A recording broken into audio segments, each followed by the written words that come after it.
राजा विक्रमादित्य के शासनकाल में एक किला अपनी खूबसूरती के साथ साथ अपनी खौफनाक कहानियों के लिए भी मशहूर था। इस किले की सुरक्षा एक खतरनाक राक्षस करता था, जिसका सिर इंसान का, शरीर शेर का और पूंछ बिच्छू जैसी थी।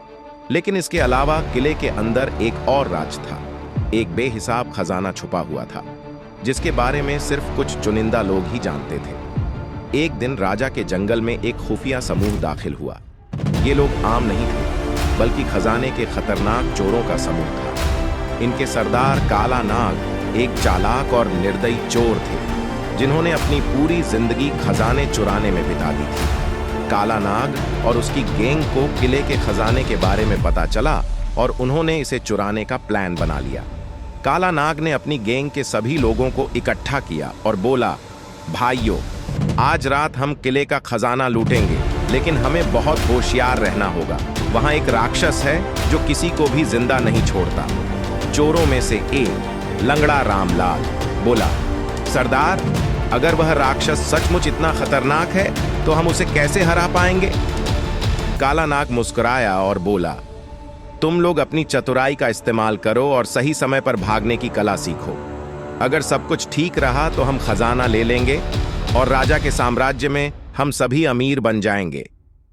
इसी बीच राजकुमारी लीला को खजाने और राक्षस के बारे में जिज्ञासा हुई, इसलिए उसने अपने पिता से अनुमति लेकर जादूगर डंबलडोर के साथ किले की ओर रवाना होने का निर्णय लिया। राजा विक्रमादित्य ने उसे चेतावनी दी कि किले में जाना खतरनाक हो सकता है, लेकिन लीला के दृढ़ संकल्प को देखते हुए उन्होंने अनुमति दे दी। जैसे ही लीला और डंबलडोर किले में पहुंचे, उन्होंने महसूस किया कि वहां किसी और के कदमों के निशान भी हैं। जादूगर डंबलडोर ने हैरान होकर कहा, लगता है हम अकेले नहीं हैं। लीला ने कहा, यह जरूर चोरों का समूह है जो खजाने पर नजर रखे हुए है। हमें बहुत होशियार रहना होगा। किले के बड़े हॉल में पहुंचते ही चोरों का समूह, लीला, जादूगर डंबलडोर और राक्षस सभी आमने सामने आ गए। काला नाग ने खजाने पर कब्जा करने के लिए अपने साथियों को आदेश दिया, जल्दी करो, खजाना समेट लो और पतली गली से निकलो।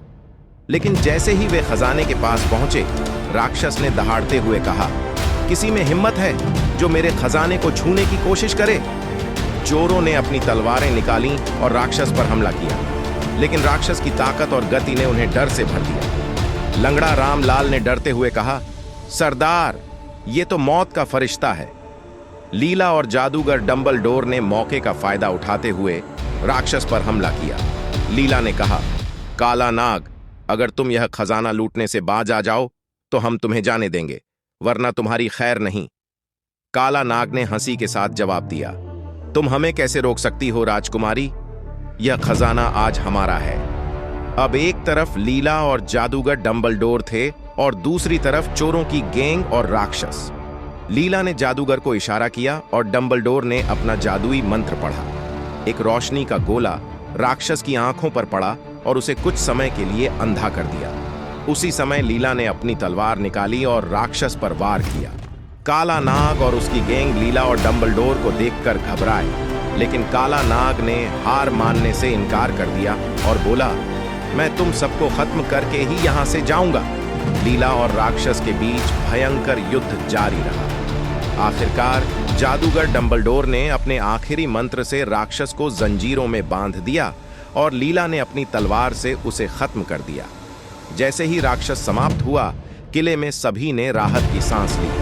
काला नाग और उसकी गैंग को पकड़ लिया गया और राजा के दरबार में पेश किया गया। राजा विक्रमादित्य ने काला नाग से कहा, तुम्हारा लालच और चोरी की आदत तुम्हें तबाह कर गई और अब तुम्हें अपने किए की सजा मिलेगी। अगर आपको हमारा वीडियो पसंद आता है तो कृपया हमारे चैनल को सब्सक्राइब करें।